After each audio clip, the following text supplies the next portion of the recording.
Okay, thank you for coming and welcome to the fourth in this term's series of Mansfield Principal Talks, which are open to everybody from the university and from outside it.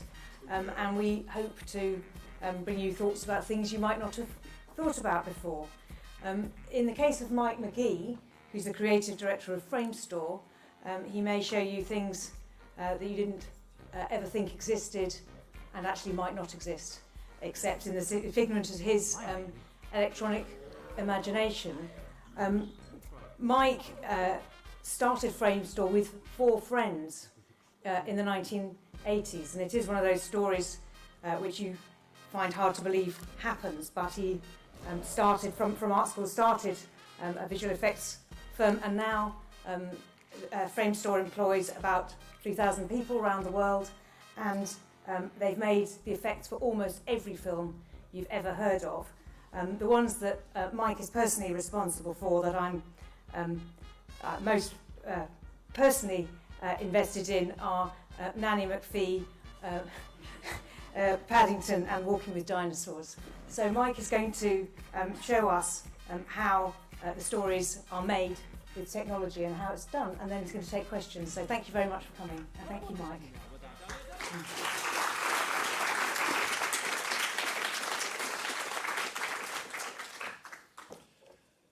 Thank you, Helen, for the introduction, and it's a real honour to be here today and to be able to share some of my experience with you and show you some of the ways the art of storytelling is really changing and being driven by technology.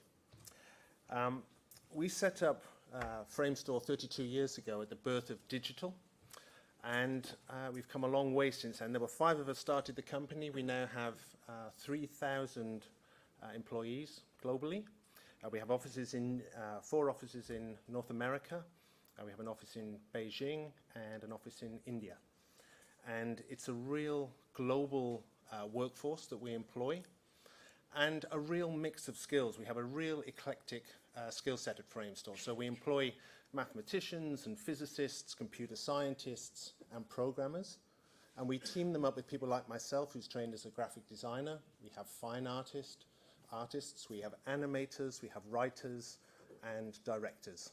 And it's that mix of science and art that allow us to solve the problems, to create the images for the films and digital content that I'm going to show you today.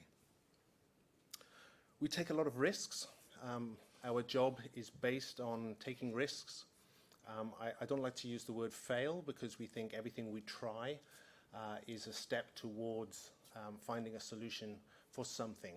Some piece of technology that we might explore as a solution to one problem may fail in that area, but it will be used somewhere else. So we're very much a team of people that are curious. We're very creative in our problem solving, and we're dedicated to finding innovation wherever we can. So I put together a little timeline that shows you where we've come from. One of the first jobs I ever worked on was a pop video for a band, top left, called Aha. The video was Take On Me.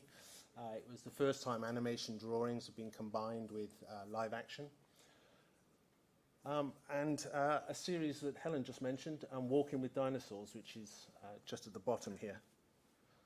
And over the 30 years, we've worked on some of the most successful TV commercials. The Guinness Surfer campaign is voted the world's most successful TV ad. We've won 5 Oscars over the course of that time. 3 of them creative and 2 of them technical. They were for technical innovations, creating pieces of engineering to enable us to make the best effects. And more recently, we're working in new areas. We're working on mobile, we're working on tablet, we're working on content for the internet. We create content for giant indoor and outdoor screens. We're creating virtual reality, augmented reality, mixed reality. And one of our largest growth areas is actually theme park rides. And it's the core skills of people that started out making visuals for flat screens that are now creating immersive pieces of content for all these different platforms. So that's a lot of words. I'm now going to show you a film. I'm going to keep today's presentation very visual because that's what I do. I make images. So I'm going to show you lots of films. This is a film that explains with pictures what I've just used a lot of words to say.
So that's our show reel, really. It's only taken us 30 years to put it together, so we're obviously very proud of it.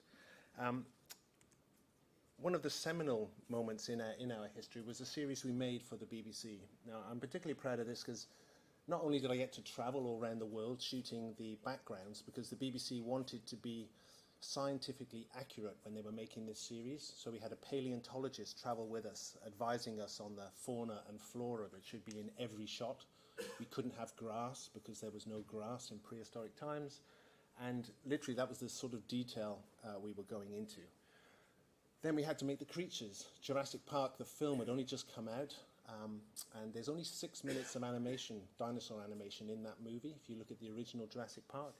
And the BBC came to us about 2 weeks after it was released and said, we would love to make a documentary with 3 hours of wall-to-wall dinosaur content on a BBC documentary budget. So, a huge challenge, but we agreed to do it. We signed the contract without really knowing how we were going to solve the problems of creating that much content, and worked out how to do it.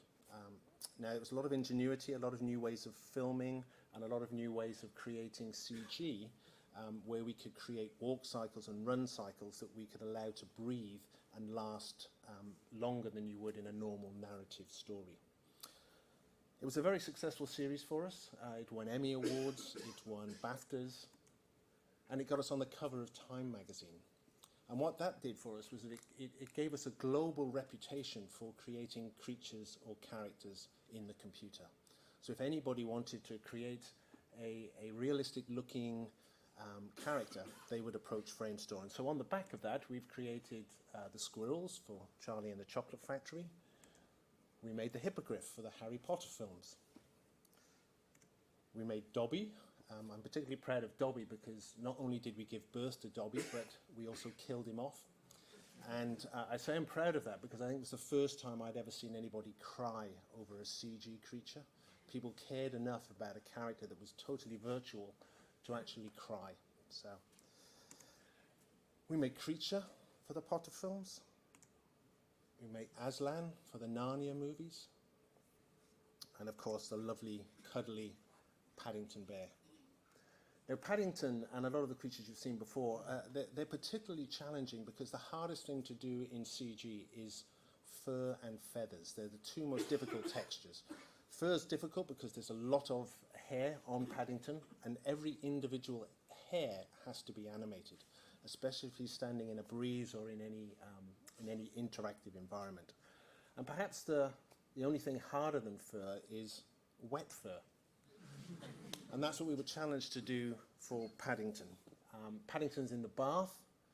Now, the way we would normally solve a problem like this is you'd think, well, we'll make a CG bear, therefore when he shakes the water off, we'll just make CG water and attach that to him. But CG water is like CG fur. It's very expensive to make. It's very time consuming.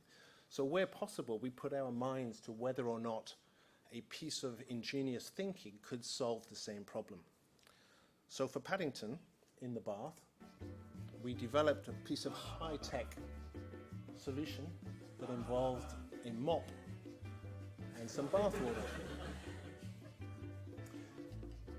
And literally, we rotated that mop on set, it sprayed water on the kids, and it became that with a combination of a little CG water, the actual water element that was used in that shot. And that again is, it's thinking away from the computer, not believing that everything has to be solved through digits, through pixels, that we can actually make practical effects. Following on from Paddington, we were the obvious choice to make Winnie the Pooh. So this is a piece of concept art. We'll often draw the art for a script before it gets greenlit by the studio. So before the studio signs off on a project, they'll say, show us a key frame, show us a lighting setup, show us what the film could look like. So this is our art department painting a shot of what Paddington could look like on a London street. And so the studio loved this. They said, okay, we get it, we can see this is very cute, let's take it to the next stage. And for Framestore, we had a particularly big challenge with this because our head of CG, his name was Mike Milne. And the clue is in the surname. Mike Milne's father is actually on the left-hand side of this photograph. Mike Milne's father was A.A. Milne's brother. And Mike Milne's father became a surrogate brother to Christopher Robin, who is in the center of this picture, because Christopher Robin didn't have any brothers or sisters. So Mike's father became his surrogate older brother. So the pressure on us to deliver not just for the studio, but also for Mike, because it suddenly became very much a family project. So we started, alongside our concept art, actually starting to animate Winnie the Pooh. And the early tests we did, we just took the Paddington rig, the skeleton of Paddington, put the new shell of Winnie the Pooh on the outside and started animating. And of course the director immediately saw our first test and said, no, you're ruining it. The Paddington is a toy. He's not a real bear. I don't want him to look like a real bear when he comes to life. It should look like a toy has come to life. And by that he meant that the bear's eyes shouldn't blink. It should have glass beady eyes. There are no eyebrows on a teddy bear, so that we shouldn't be giving him eyebrows and using furrowed brows to show expression. We had to come up with a new way of animating Paddington. So to enable us to set some ground rules for the animators, our head of animation found an old teddy bear that was in his cupboard. It's a 50-year-old teddy bear. And he got it out and just on his phone manipulated the bear. And noticed very quickly that when you manipulate a toy bear, just by rotating the head and twisting, that the inner stuffing of the bear is not attached to the outer skin. And when you flex the teddy bear, the outer skin actually folds and puckers like a piece of fabric would. So we started applying these rules to our CG model and treating the CG bear very much in the way a real toy would behave in the real world. And we kept to those rules. There's no skeleton, there's no elbow joints, it's just a bend in the arm. And then we crease and we fold the texture to match. So what I've got now is a little film that we made to enter into awards, so nobody else will have seen this little film. It's something we put together to show the visual effects community how we made the film. It's narrated not by an actor but by a robot. We thought we'd twist the technology aspect on this, and so this is a robot narrator explaining how we created the characters for Winnie the Pooh. Welcome to Disney's Christopher Robin. This live-action film brings your childhood favorites to life as you've never seen them before. Winnie the Pooh and friends are now walking, talking stuffed animals. I'm not talking. Oh, well, I am now, I suppose. So, how did they do it? Well, it's actually quite complicated. First, the director meets with all of these other very important people, and they talk, and, before a single frame of film is shot, this previous animation is created. Meanwhile, the art department puts on the finishing touches to these real-life stuffed animals. I mean, come on. Aren't these just the cutest? On set, these little stuffies are the stars. They come complete with their very own puppeteer. The stuffies give the cast and crew something tangible to work with. The handheld camera adds another level to the film's realistic feel. After the stuffies have done their job, the set is emptied, and the scene is then filmed again. These are what we call clean plates. And for specific interaction between a real-life person and a character, the VFX team breaks out these special grey stuffies. There goes the tail. For walking shots they use this. It may not always look pretty, but trust me, it will. As the production shoots, the editor is busy cutting the film. And when the cut is ready, esteemed actors lend their vocal performances to the scenes. It's me, Winnie the Pooh. With the audio in, now comes the really fun part. The floating handheld shots are tracked. Roto work carves the shot into separate layers, and frame by frame the characters are brought to life. The animators hone in on each character, giving them their own unique animation, to match each's unique personality. Sink, sink, sink. There we are. So that sort of illustrates really how we bring those characters from a stuffed toy into the computer. We pre-animate the scenes with very low resolution models to block out the scene. We then put the stuffed toys into the scene so that the actors have an eye line that they can rehearse to, and then we shoot the content. And then each of the characters has an animator who owns that character, and you'll often see the animators in the studio bouncing up and down, being Tigger or behaving as one of the characters, because they literally for 6 months will turn themselves into that character to create the performance day on day. So the studios love the fact that they've created this IP, they have these wonderful characters, but they only last sometimes for one single film. They may not make Winnie the Pooh 2. And it's such a shame that this content is all made for one film and then forgotten about. Now, when you have films like Harry Potter, or as we're doing at the moment, Fantastic Beasts, we create so many characters that there's a rich vein of storytelling that can still be told. And the studios are looking to us now to say, okay, we have Pooh. How can we engage with Pooh before the next film is made? We want to create interactions, immersive content where people can meet Pooh, where we can perhaps have short episodic pieces of content on mobile phones or on the web. And so we have to come up with ways of rapidly being able to produce content that is relevant, topical, and quick to turn around. And we use technology a little like this. This is our, let's just go back to that one. This is our motion capture studio. And what you have here is actors wearing black suits and a bunch of infrared cameras around the room that are monitoring their every move. We then have the models of Dobby and Creature, and as the performers move, in real time their every action is mimicked and copied onto those CG characters. So now if something happens that's very topical in the news, we can have a performer act, capture that, and use that as the animation of the creature, which can then be played out very quickly and in a very relevant way. Now for facial performance, it's quite scary what we're able to do now. This is an Apple iPhone mounted on a headset. And Just as the maybe a performer slightly bigger movement talks like that. and interacts, the telephone is tracking his facial movements and replicating them onto that gecko on the TV screen. So his body movements are being tracked by the cameras around the room, and his facial Good, okay, performance yeah. is Just being do one more of tracked those, so by I'll that just say phone. action and then do that, and then I can turn the camera, yeah? So it's making me a bit dizzy watching that. So, but you get the idea. And action. Testing. Okay. So what's really interesting with that sort of content is that we can create a range of movements But again, they're driven by the actor's performance. If we want to exaggerate those moves, so if the creature has a dog's face and we want to have extra big eyes and different movements within the facial structure of the character, we'll often have to exaggerate the facial expressions, and that needs animation on top of what the live performer is doing.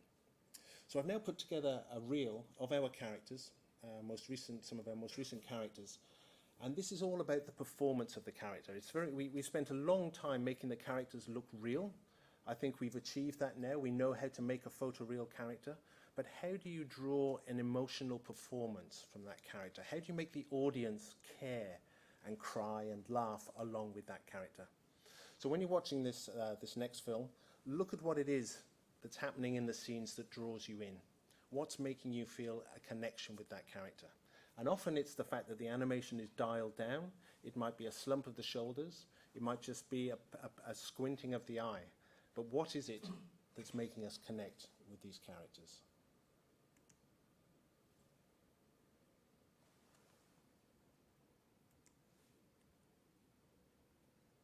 Sorry, this is jumping up.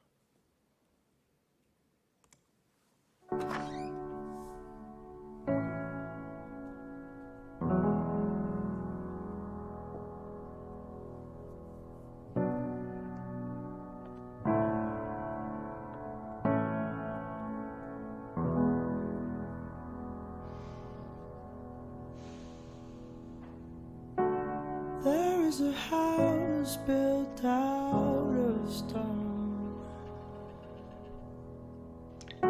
wooden floors, walls and window sills,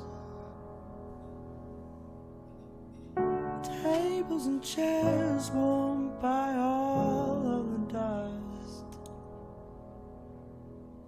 This is a place where I don't feel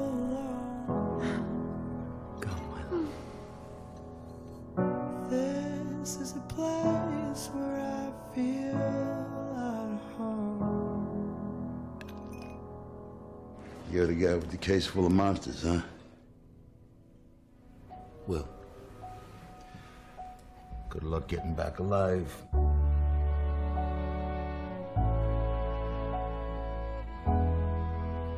Then, what are we going to do now? We gotta get out of here. But that would mean escape. Uh-huh. Aren't we going to clear my name? I don't know, I just said it! What? But you lied to me. Yes. It was here, in this house.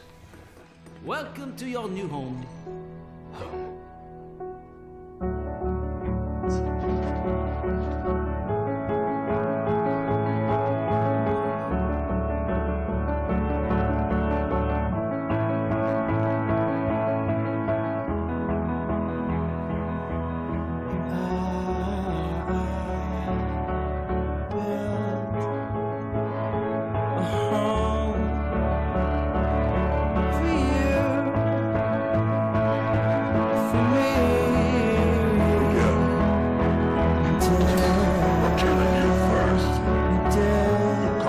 Like that, I forbid it.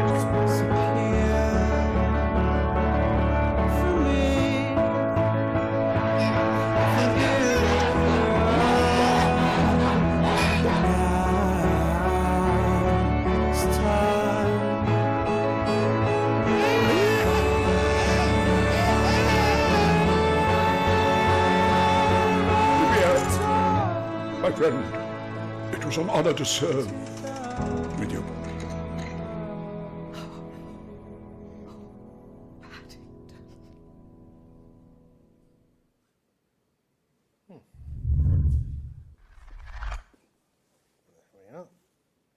So hopefully you felt a little bit of emotion along the way. I talked about fur and feathers being the hardest thing we can do in CG. I think there's only one thing harder, and that's the human skin. And it's kind of been the holy grail for many years, being able to create CG characters or digital doubles of performers. And we were asked by an advertising agency if it was possible to put Audrey Hepburn into a modern TV chocolate bar commercial. So impossible to cast Audrey, obviously, because she's no longer alive. But we looked at whether we could take old films and whether we could re-edit that content to tell a new story. We looked at whether we could find a look-alike, a good body double, and film her and be careful about the camera angles. But because of the story that the agency wanted to tell and the way the director wanted to film it, neither of those techniques were an option. So we had to come up with a new way of using the computer to make an Audrey Hepburn. So I'm going to play the ad, if it's going to play for me.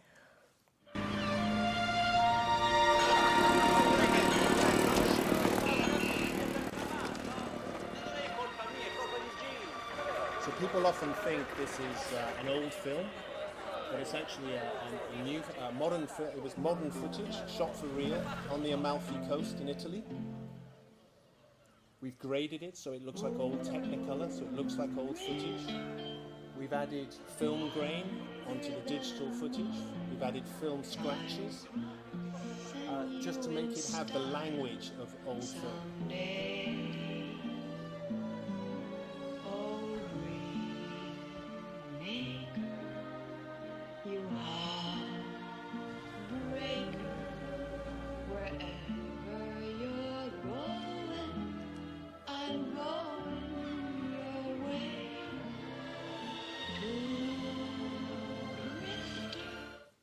I can't believe Audrey Hepburn ever ate chocolate, but there we are. Now, the way we did it was we cast two girls to be Audrey. One because she has an 18-inch waist, like Audrey Hepburn did, and the other because she had the highest cheekbones we could find in a body double. We then painted dots onto their faces, not to match the patterns on the dress, but to act as tracking markers, so that as the doubles move their heads, we can lock onto that in the computer, and then hopefully replace her head eventually with a computer version of Audrey's face. We brought one of the actresses back to our London studio, and we did a photographic shoot of her face. We took high-resolution textures of her skin so that we could then apply those textures to the CG model.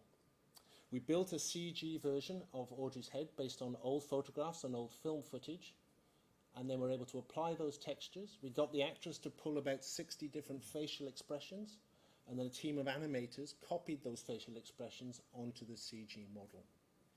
We had to work out how to make the skin flex and fold, how to make the light reflect and refract off the skin as it does in the real world.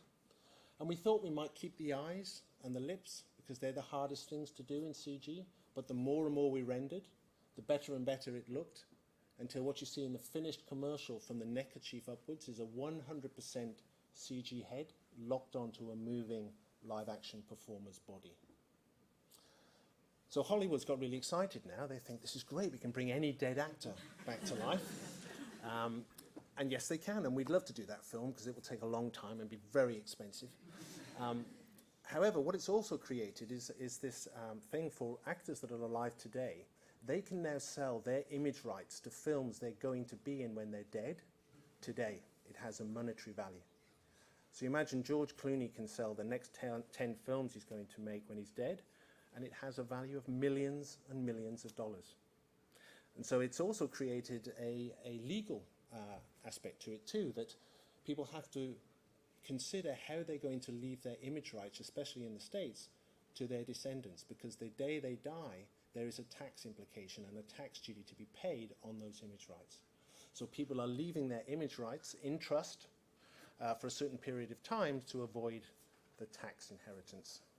So it's amazing that just through creating a piece of digital content, we've also created this whole legal storm.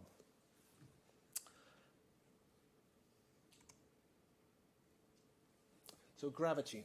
Talk about Gravity. This film, we made the movie Gravity, and anybody seen Gravity? Show of hands, have you seen Gravity? There's quite a few. Okay. So the thing about Gravity, I think it won 11 Oscars when it was out, is that the biggest challenge for us was how do you shoot an actor in in a gravity environment and make them look like they're in zero gravity. The director thought we'd shoot an actress on wires, where Sandra Bullock would be on wires, and then we would just erase the wires. So we tested that with a stunt girl, because we knew it probably wouldn't, well, we knew it wouldn't work. And we turned the stunt girl upside down, and we noticed that very quickly she changed colour. She got very uncomfortable, and even the way your skin hangs when you're upside down gives away the illusion that you're not in zero gravity. So our solution was to keep the actors the right way up and let the camera do all of the rotating. So I'm going to come on to that in a moment, because that creates a whole other world of pain. To solve the problems that we had with gravity, how to make a photoreal film look like we'd gone to space to shoot it, how to create all the reflections and refractions and photoreal qualities of elements floating in space. We had to put a really wide team of skilled people together, and I put this slide together just to show you some of the skill sets. On one shot in gravity, we had over 40 different qualifications of the people that worked on one shot. So Gravity had a team of 400 people working on the film for 4.5 years. So it was a bit of a lifetime's work almost for some people. But look at the collection of different qualifications that we had. And it's that, again, as I said earlier, it's that mix of science and art that comes together to solve these problems. Our solution to the zero gravity problem, I talked about how the actor would stay the right way up. So this is Sandra Bullock in the solution that we created, which is to make a light box that contains a robot camera that will do all of the rotating and zooming in and out of Sandra. So if you need the actor to come up to camera, rotate and fly away from you in the final shot, the camera will do that in the real world. The camera will travel often at 30, 40 kilometers per hour and stop within millimeters of Sandra Bullock's face, move around her face, and then fly out at the same sort of speed. So you can imagine the trauma that the studio went through to allow us to do that with a computer-controlled camera, because she's standing in front of this object that's flying towards her face at high speed.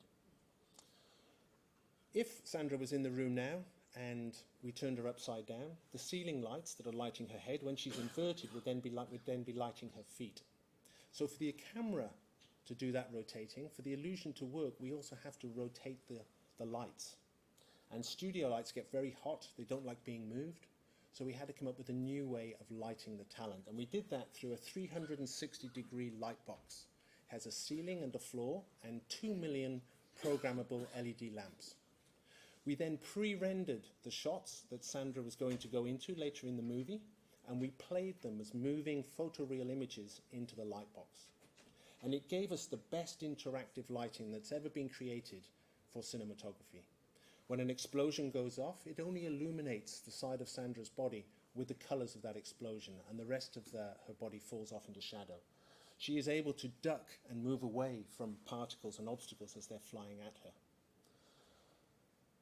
The downside is that we then have to animate everything that Sandra does, because when she's in space, when you're spacewalking, everything you do slows down by about 30 to 40%. So how do you have an actor that can talk to another actor inside a space helmet, talk in real time, but allow the bodies to move in what is in effect slow motion? And the answer is you can't film something to do that, you have to animate it. So the only piece of live action that we use, in fact I'm going to play a clip which will explain this.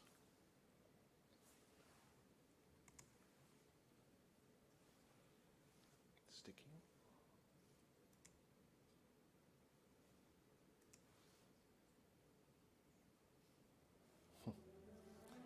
Technology is failing me here. Go on. Yes. So we had to come up with new ways of lighting the talent, new ways of moving the talent, and new ways of moving the camera. So we converted a car manufacturing production line robot into a high-speed motion control camera. What you see highlighted in red on this frame, the reason I've stopped on it is because the only live action we used in any of the shots when they're spacewalking outside of the spaceship is what you're seeing highlighted in red there. Then the astronauts' bodies, the spacesuits, their movement, the helmets, and even the visors in front of their faces are all built in the computer and animated by a team of animators. The film actually qualified for Best Animated Movie because of the amount of animation that was in it.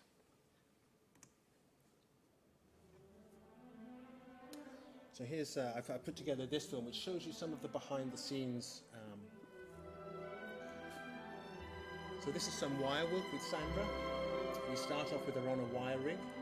You can see she's just moving around against bits of cardboard set.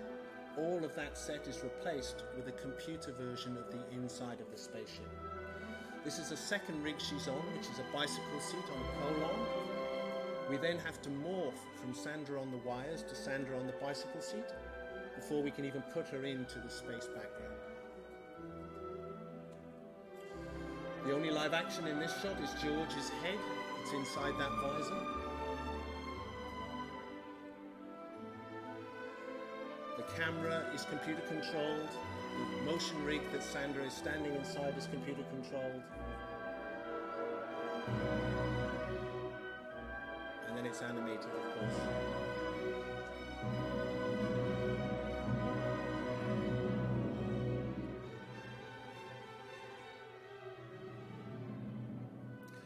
And there is so much computer animation in this film. I think over 96% of the screen time is, well, the screen area, 96% of the screen area is computer generated. And there's the director loved long shots. 17 single shots make up 70% of the movie. So there were some really challenging logistics making shots that are that long.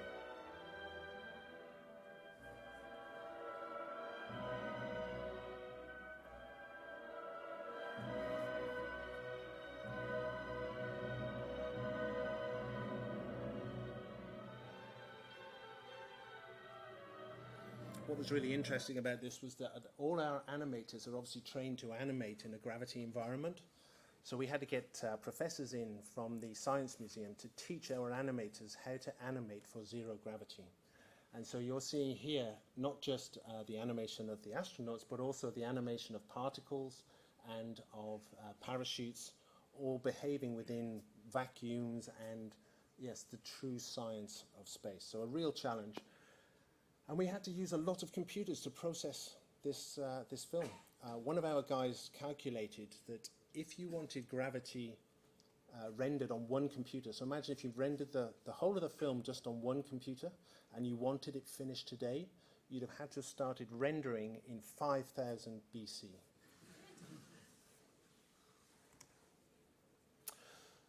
So leaping forward, I'm talking a little bit now about a little bit of variety around what we do, which is the capturing of the film. I stand alongside a lot of Hollywood directors, helping them to shoot their material properly. And it's a very small leap then for us to start building specialist rigs, to create pieces of engineering away from the computer, like the robot-controlled camera or the LED light box. And then it was a very small step again before clients started saying to us, you seem to know more about the visual effects or the storytelling part of this process because of your visual effects knowledge than the actual director does. So why don't you direct this for us? So we now have a roster of directors that work in the company that will create the stories from concept to final delivery.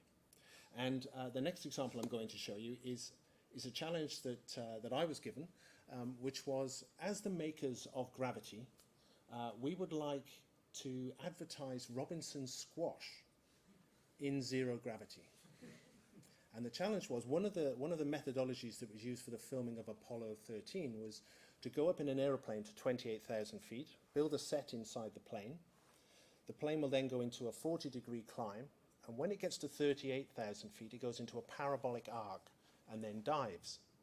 And for 20 seconds during that parabolic arc, you get zero gravity inside the cabin of the aeroplane. So it's where astronauts get their first taste of zero gravity, and it's also how they film some of the short scenes, some of the 20-second scenes in the Apollo movie. So the challenge to me was to go up in that aeroplane, take a water balloon.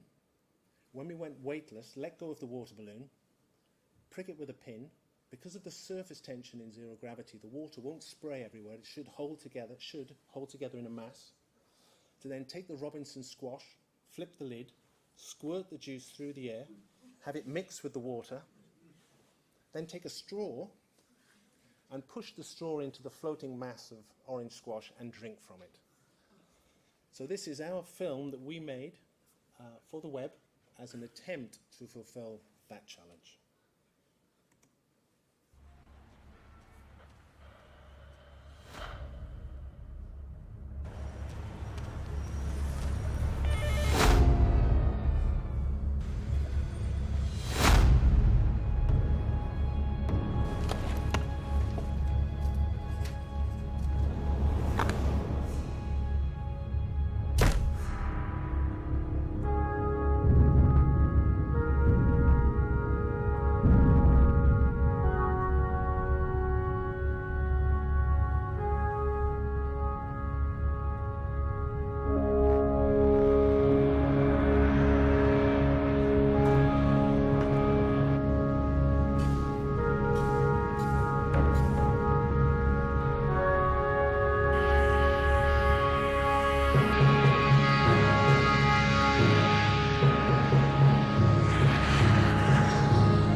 Completely bonkers. All in it.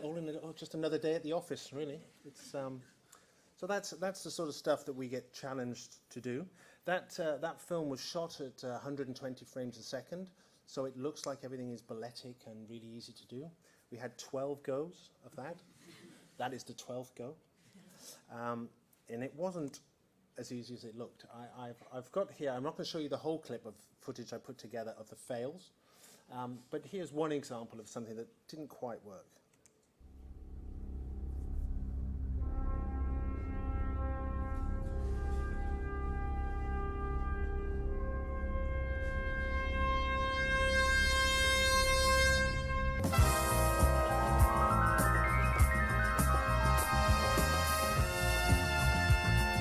I'm going to stop there. Too much of that, you'll all be feeling ill. But it was really interesting that you've got 20 seconds to reset, and sticky orange juice in your eyes is not a good experience. So I'm amazed that we even got it at all, but we did. Let's explore some of the other areas that we're now working in. So I've shown how we create characters, how we create content for the web, how we get involved in the filmmaking. We now also get involved in the front-end creative, because we're so immersed in the technology and the science of making things that clients will often come to us now and say, we need to communicate this message. We want to do it in an innovative way. Can you please come up with an idea because you have an understanding of the best technology? So we have a team of people now that will come up with creative ideas using the latest technologies or applying existing technologies to solve problems. So for the Tate in London, we've created a touchscreen wall. It's 20 meters wide and can have up to 15 touch points on it. And here's a bunch of school kids engaged in looking at the history of art.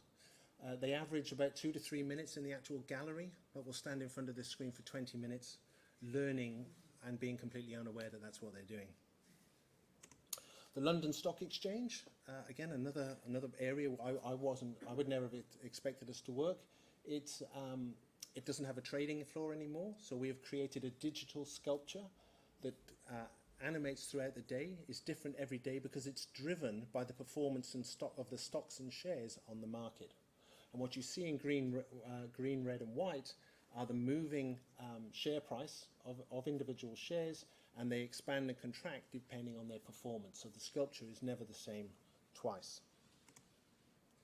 Morgan Stanley like that so much.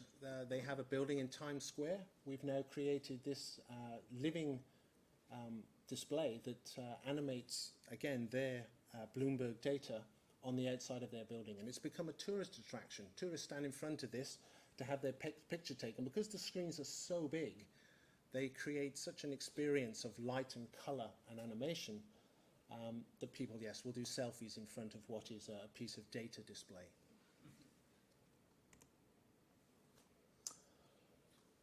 We also get tasked to do things like this. This is Google's self-driving car. I don't know if any of you have heard of Waymo. It's a self-driving car, self-automated car, but people are too nervous to get in it.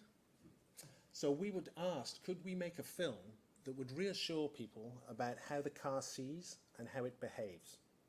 So we went to Phoenix and made this film for them. And at the end of the 4 days filming, they asked me if I would like to go for a drive in this robot-driven car. And I went for a 20-minute drive in a self-driving car. And it was on the open roads with pedestrians, cyclists, traffic lights, and the car behaved immaculately. The acceleration on it was the smoothest I'd ever been driven in a car. And it really convinced me that this technology is going to be with us very soon. It's inevitable. It's going to happen. And then I started thinking, well, what would we do if we didn't have to drive the car? What would the inside of a car look like? What would a car seat look like? Is it something that we'd want to recline and sleep like on a first-class seat in an airplane? Would we want to be entertained? What would we do inside the car? We were approached a few years ago, 2 years ago now, to create a piece of content for a bus. I was just talking earlier, this is the bus moment. We were challenged to put a bunch of school kids onto a traditional American school bus. So this bus is 20 years old, and the challenge was to put the kids onto the bus, have the bus pull away from the school in Washington, D.C., and when the bus gets up to 30 miles an hour, instead of the kids seeing Washington out of the windows of the bus, they would somehow be transported to the surface of the moon. Actually, no, surface of Mars. And then every movement that bus makes, whether it's a left or right turn, or whether it's hitting a pothole, would be mirrored by what they would see out of the windows. So this is what we created. When I first heard about this project, I thought you're crazy.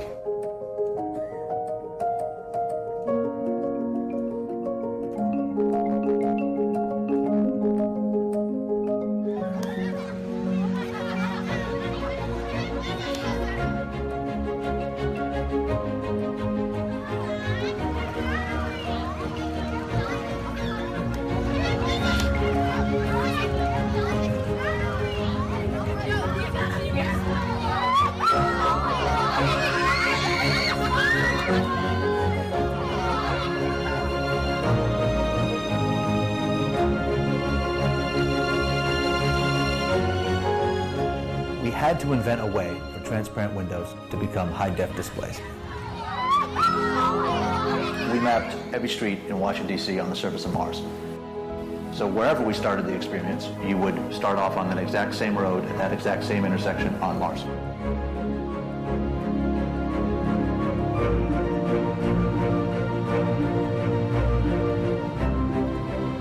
You could see like what we were going by on the screens, and then you could feel it, so it felt like, oh, we're going past that. Oh, now I feel that we're going past that. It felt real. Almost everything that we did with this bus experience was done from scratch. Currently with the VR headsets, it does isolate you, whereas this, particularly with the children, they were able to point things out to each other to really enjoy the experience communally.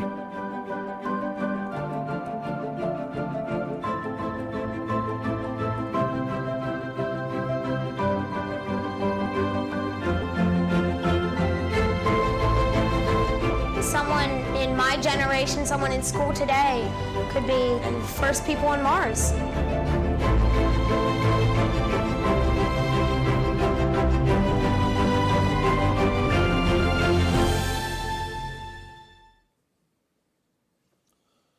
So I think that's one of the most successful things we've done as a company. I think it combines everything we do, from making images to physical engineering, kitting out the bus. The biggest challenge was creating a GPS system that could be accurate enough to track every millimeter of movement of that bus, because if there was any latency between the imagery and what the kids were feeling, they would actually feel nauseous. And we didn't want a bus of school kids being ill on us. So, of course, now every brand that sees this wants a Mars bus. There are football clubs in London want to drive local residents around the stadium and show them what the new stadium will look like when it's built. There are conversations around where else would we go? Maybe we'll go to the bottom of the ocean.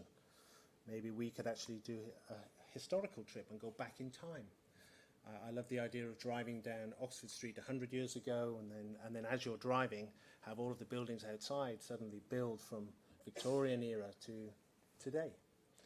I think there's a lot of opportunities to teach history, tell valuable lessons, and inspire children in the way that these kids genuinely thought after that bus ride that one day they could go to Mars. So I think it's got an opportunity to not just entertain, but also to educate and inspire future generations.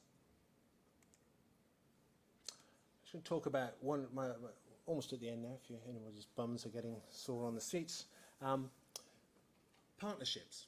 We work a lot with technology manufacturers, and VR and AR manufacturers that make headsets often send us their developer kits very early on in their development, so that we can create not just great images, but the best experience, so that we don't turn people off from this technology before it's had a chance to get going. So we've worked with Facebook on their 360 camera, and we've worked with every headset manufacturer of VR and AR. And something that we're really excited about is this company, Magic Leap.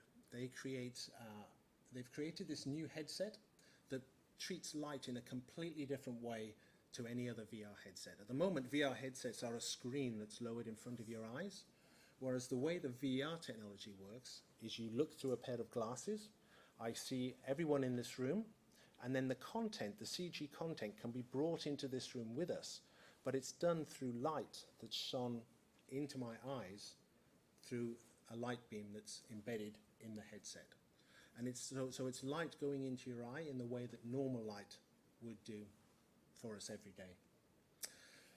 So we've created one of our first experiences, which we're allowed to talk about now, because we sat on the advisory board for Magic Leap for 3 years and couldn't talk about any of the development or any of the projects we'd made until very recently, where they've now gone public with their first experiments. And this is an early test.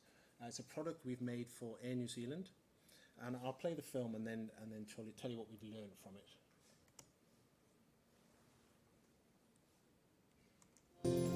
So the game that we've developed is called Air New Zealand Fact or Fantasy. It's a great way to showcase both the airline and the destination and get people excited about what there is to do in New Zealand. Welcome to the most incredible country in the world. What we wanted to do was reinvent the traditional board game. It's a travel quiz game, and it comprised of the digital world augmented with a physical game board. Nobody else has done that, so we had to figure out how that was going to work. What Magic Leap have designed is essentially a portable head-mounted solution that gives you the illusion that the objects that you're seeing are actually integrated into the real world. My name's Pete. One of the challenges was producing something that was going to be visually coherent, given it had physical and digital, so we needed a common aesthetic. The team was spread. Magic Leap in the States, that was the technology partner, Air New Zealand in Auckland, and Human Dynamo, who were the model maker in Wellington, and Framestore in London, who were doing the digital development. Framestore make digital images for 9 different platforms, as well as virtual reality and augmented reality headsets. We had the ability to be able to sort of ring fence where the creative had to sit to maximise the platform, and the Air New Zealand team, you know, filled that really creatively.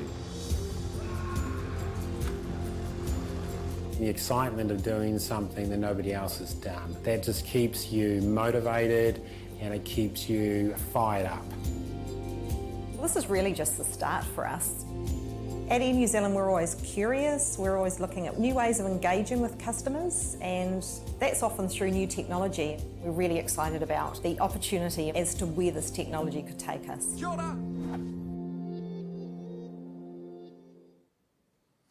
So what's really interesting there is it's bringing computer imagery, interactive imagery as well, into the real world. As those 4 people are looking at that tabletop and Pete the Kiwi is talking to them, if it's talking to me, Pete is addressing me, and in my headphones I'm hearing Pete saying, "Come on, you're winning the game, keep going." But somebody on the other side of the table, Pete is rotated and talking to them because they're seeing through their headset, and Pete is saying, "Come on, you can catch him up, he's getting ahead, but you've got him." So the content is personal, even though you're having a shared experience. So the possibilities of where we could go with tabletop entertainment or virtual things in the real world, I think is really, really exciting. And we're literally just scratching the surface of what the tech can do.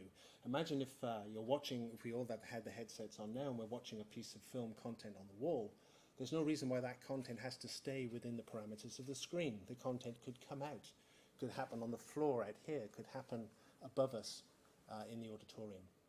So new ways of telling stories, new ways of engaging clients.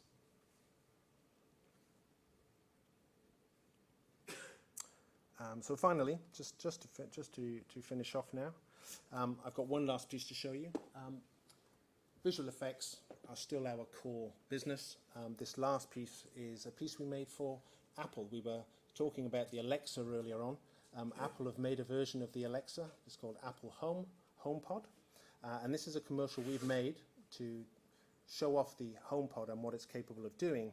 And what's really interesting is the director of this piece and the production company have told the whole of the world that this was all shot in camera, that there were no visual effects. And it's quite interesting that we've just won a visual effects award for the work that we did on this commercial, but we're not actually allowed to say that we did because of the message that the director is giving to the outside world. So this next example shows you some of the work that went into making something that other people can believe is totally in camera.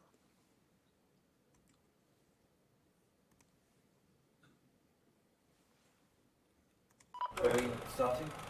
Great. Okay, today we're looking at the visual effects of the Spike Jonze commercial film Welcome Home, starring FKA Twigs. Now, if you're like many viewers online, you may be saying to yourself, visual effects?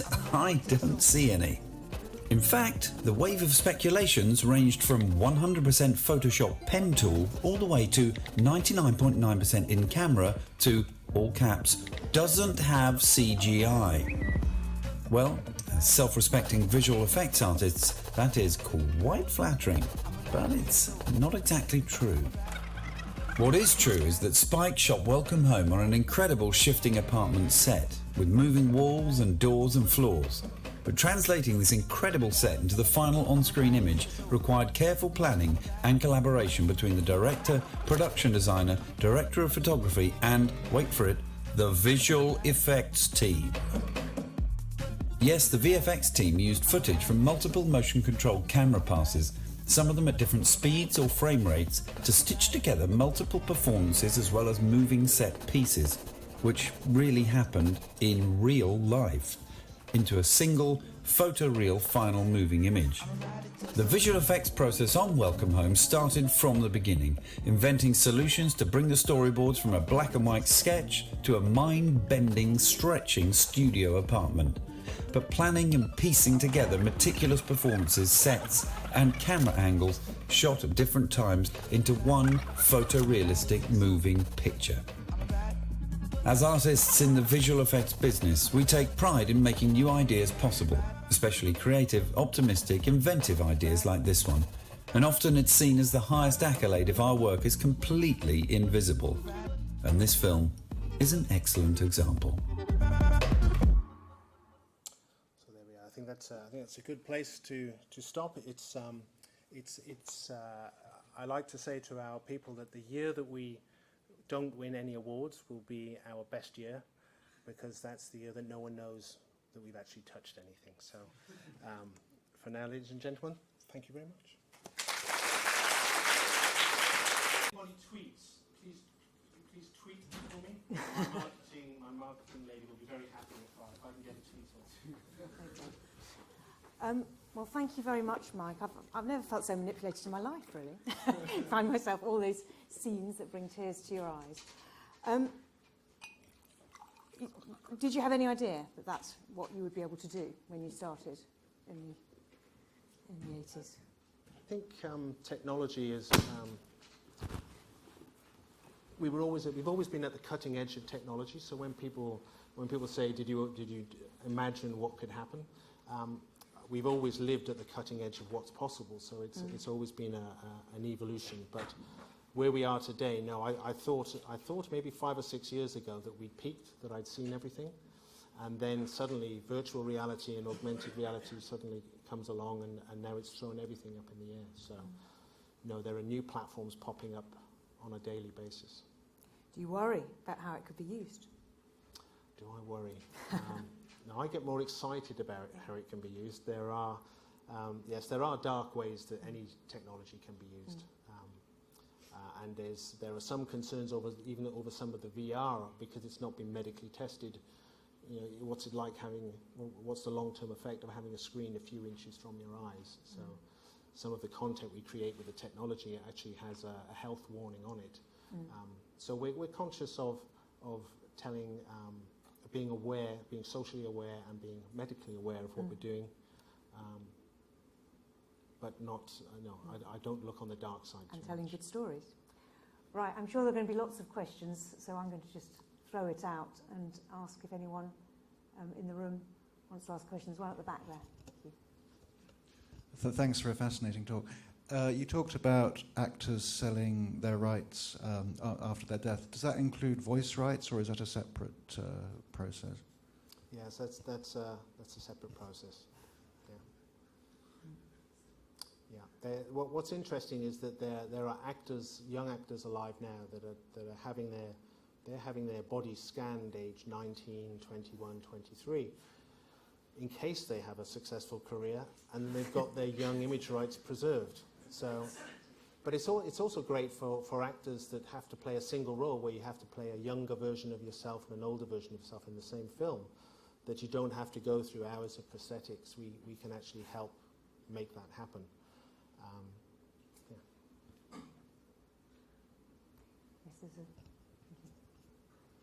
Thank you very much for your very interesting talk. I loved the field trip to Mars. It sounded amazing. I wanted to get on the bus myself. It was paid for by Lockheed Martin, as I understood correctly. Do you or your firm have an ethical code that you would not work for certain companies or certain, people who would pay for what you're doing? We do. I think a lot of any project where there is an ethical dilemma, then we discuss it internally, and that no one is forced to work on a project. That project we saw as a for good project. It felt like it was pushing the boundaries of education and what's possible, and it was Lockheed's social conscience project as well. They were trying to do some good as well as being a manufacturer of arms. They've also been involved in every space program that's happened in the last 20 years. So they were trying to balance their viewpoint. Anyone else? Yes. Sorry, can you just wait for the mic so I can hear? Thanks.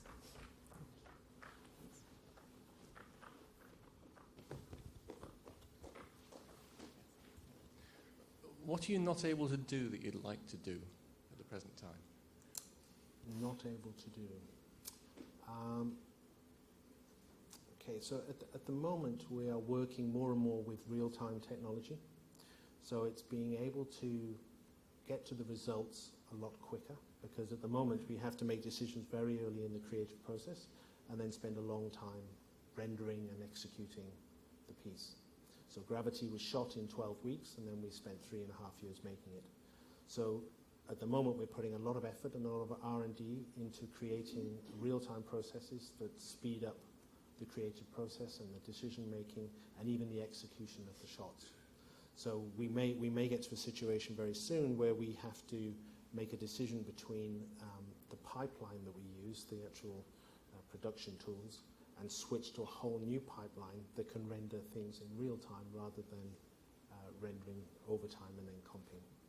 So to answer your question, I would like to be able to do more immersive, interactive work in real time.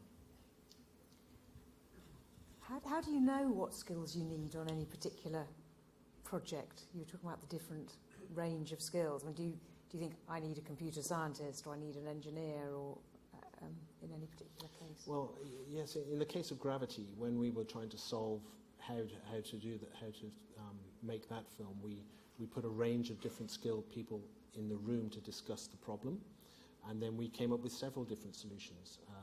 The light box was one of the many lighting solutions. One of the guys actually designed a gyroscopic rig that could spin at a high speed and had programmed lights within it. And that could have possibly worked as well as a solution. But by having the complementary skills around the table, we came to the conclusion that we did. So again, trying to answer your question, we put our cleverest people around the table, given any challenge, and those clever people work out a methodology, and then we build a team around the solution. Right, got a question here and then a question here. Thanks very much again for a fantastic talk. What you're doing is quite expensive, but has huge applications.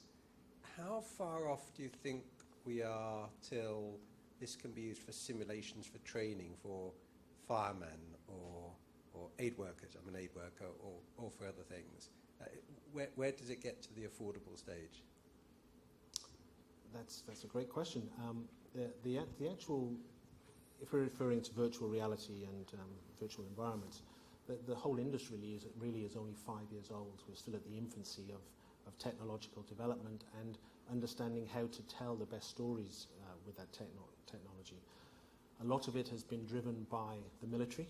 There's a lot of military R&D that's in the current headset technology, and that is usually at the forefront of driving a lot of the tech that we use. Motion capture, again, came from that area. So it's already being used in surprising places.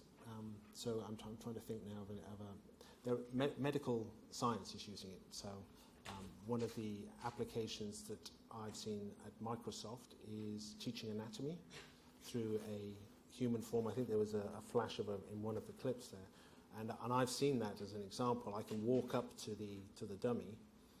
It's covered in skin. I can pinch my fingers and the skin disappears and I see all the muscle tissue and veins.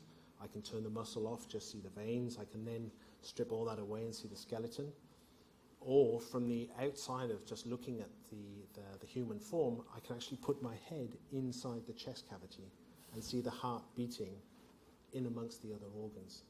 So there are applications where you would think would be expensive, but people are already experimenting and making tools that can be made at affordable prices.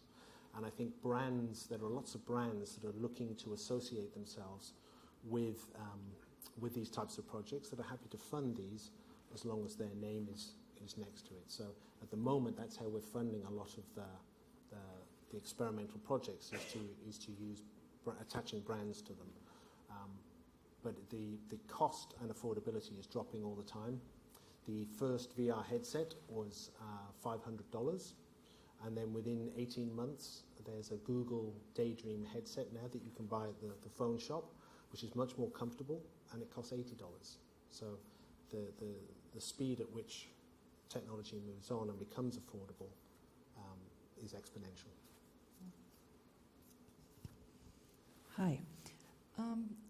As a graphic designer, which I am, I was wondering, how did you go from art school as a graphic designer into what you're doing now? Did you get very involved in animation at art school, or what was the leap? How did it happen? So I was at art school in early 80s, and I remember in my first year I was hand setting hot metal type. Mm-hmm. And literally, before I finished my degree, all of that department had been wiped out by a computer. All the typography and layouts were done on a computer. So whilst I was in art school, I was lucky enough to be taught the craft of, I did a bit of animation, I did photography, I developed my own images, I did typography and calligraphy, but I wasn't any good. I didn't feel I was any good at any one of them. There was no skill saying, this is what you should do. But the computer arriving suddenly allowed me to combine all of those interests and use the computer as a tool to create images. So I started out making corporate videos, doing flow diagrams for banks of money transactions. And then somebody came along with a pop video and said, could we draw frame after frame on this? And that's what we started doing, using the technology in a way it had not been invented to create moving images. And that was how I got into it. It was small steps into using a computer. I still today have no computer knowledge. I'm not a programmer. I can't touch type. I can use a pen and a tablet and draw, as do a lot of our skilled artists. It's still pen and tablet. But we combine them with people that can code and can program. Thank you. I was at art school 10 years earlier than you, and I can certainly relate to some of what you're saying, but computers came in just way too late for me, sadly. Oh. As well.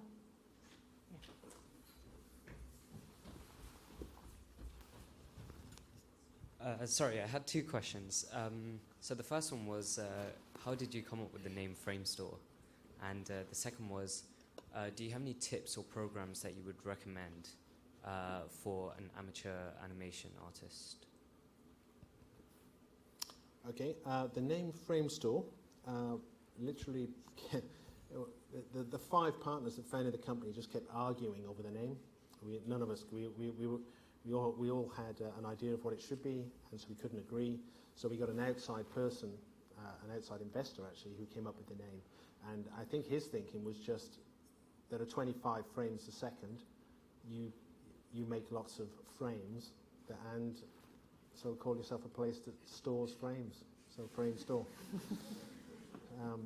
And then the second, we animate with Softimage. I could because I'm not an animator, I can find out a list of programs for you afterwards if that's a benefit, rather than reel them off now.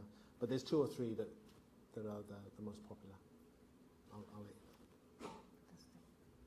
There's a question up there. Thank you very much. I wonder how much of what you do, a lot of it is kind of for profit. Do you do things that are not for profit? Or you did the Lockheed Martin kind of educational video. Do you do other bits that are kind of educational with the technology that you have and the work you do? Apart from this talk, thank you. Apart from this talk, of course. Yes, we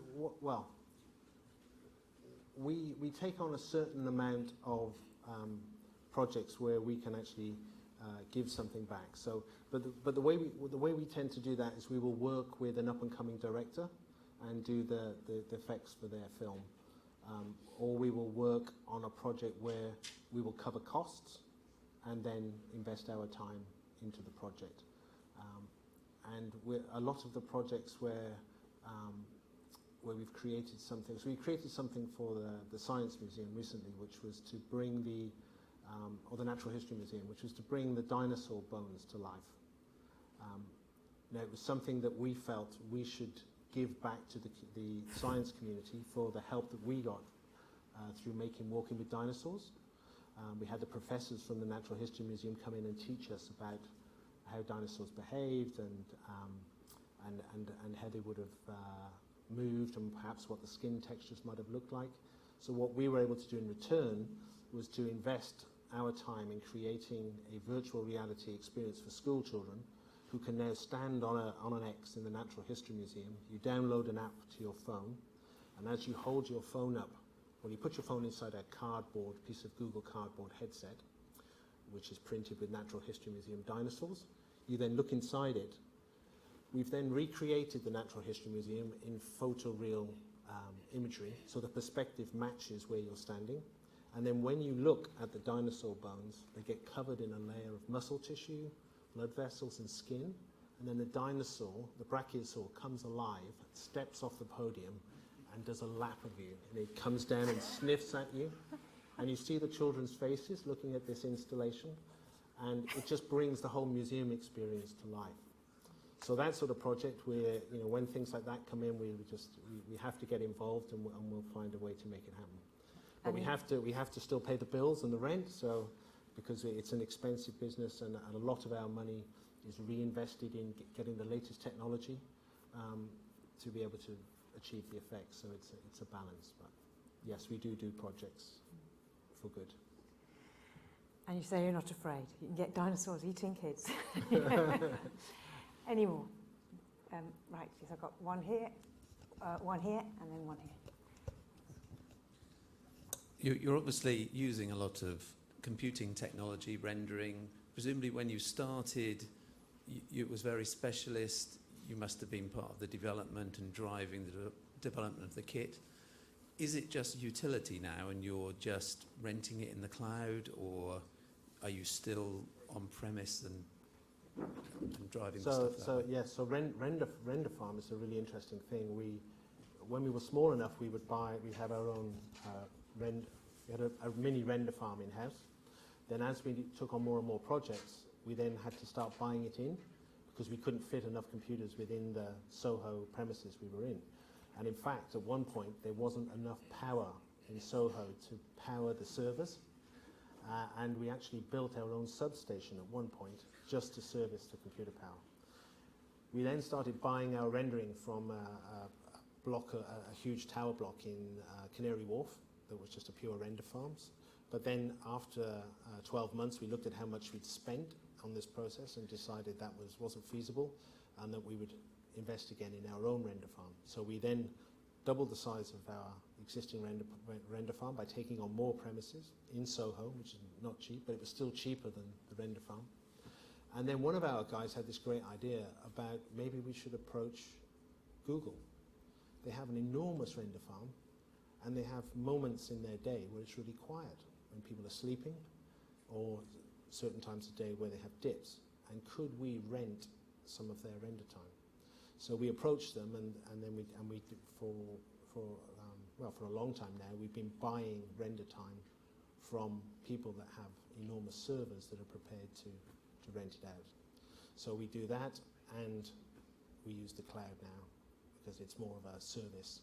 So it's still a mixture of our own local servers for some parts of the process, bought in rendering from big companies, and then the cloud.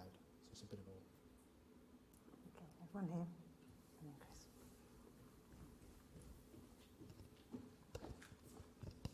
Hi.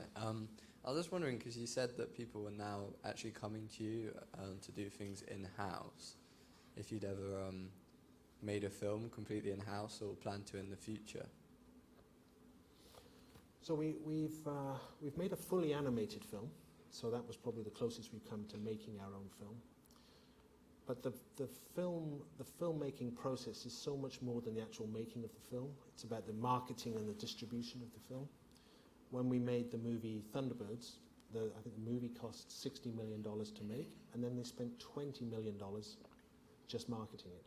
And the film was a flop, didn't get back, I think they got 20 million back, and then they have to wait then for another, what was 5 or 10 years to claw back the rest of the money on DVD or Netflix views of that film. So the risk of making your own film and possibly killing the company is too great, so no. We're happy to get paid for the work we do, use other people to make the films, and then be a creative partner. Chris. Yeah, you mentioned intellectual property. So do you have patents for clever new techniques that you develop? And do you sign your employees up to non-disclosure agreements to stop them walking out the door with all your good ideas? I mean, can you just talk about that side of the business? Sure. So the short answer to that is no. Because of the fluid nature of talent, the best talent always want to work on the best projects. So they'll come and work for us for 6 months and then move on. And a lot of the tools that we develop in-house, they might contribute a small part of. And it's very difficult then because we never sit on the tools that we create. They're always being developed and pushed. So there's not a point at which you'd say that's a finished thing, we should protect it, because by next week there'll be another iteration of it. So we do have very heavy NDAs for people in-house working on projects. We are also doing work now for we call them the big five, the FANG companies, the Facebooks and those sorts of people, where we are doing work that we can't talk about, we can't show, even to people in-house. So we have rooms that are so secure that you need a special pass just to get into that room. And even if you're working for the same overall company, brand, you can't see the project that's happening in the room next door, even though it's for the same client. Often you create work that's also made for that client that will never be seen by the outside world. It might be a research program, it might be a piece of content that will be in the next generation of a platform or a piece of tech. And we have to work on it in secret, in dark rooms, literally no windows, no internet connections, no phones with cameras. So people have to literally almost strip off to go and work in these rooms because the security is so tight. So yes, NDAs, secure workplaces, and then you have to find talent that's prepared to go and work in those rooms and not be able to show anything for the work they've done for 6 to 12 months. So the rewards for that are either bigger financial benefits or the promise of working on the next big franchise that we have in and balancing the types of work that they do. Okay. I think I might let Mike have a drink. He's done more than sing for his supper. Thank you very much, Mike. I was reminded when you were talking about the different kinds of skills that you use and the way that people work together. There is, for those of you who are involved in the university and part of the business school, which is down by the station, it's called the Hub. There you can learn all sorts of things about things like coding and working in teams and business development there. It's free to all students. It's certainly worth having a look at if you're around, because I think if anything comes from this talk, it's that thinking outside the box, outside the frame is a really important thing to do if you're going to see the creative possibilities in the world. But anyway, I thought that was absolutely fantastic. Thank you very much indeed. Thank you.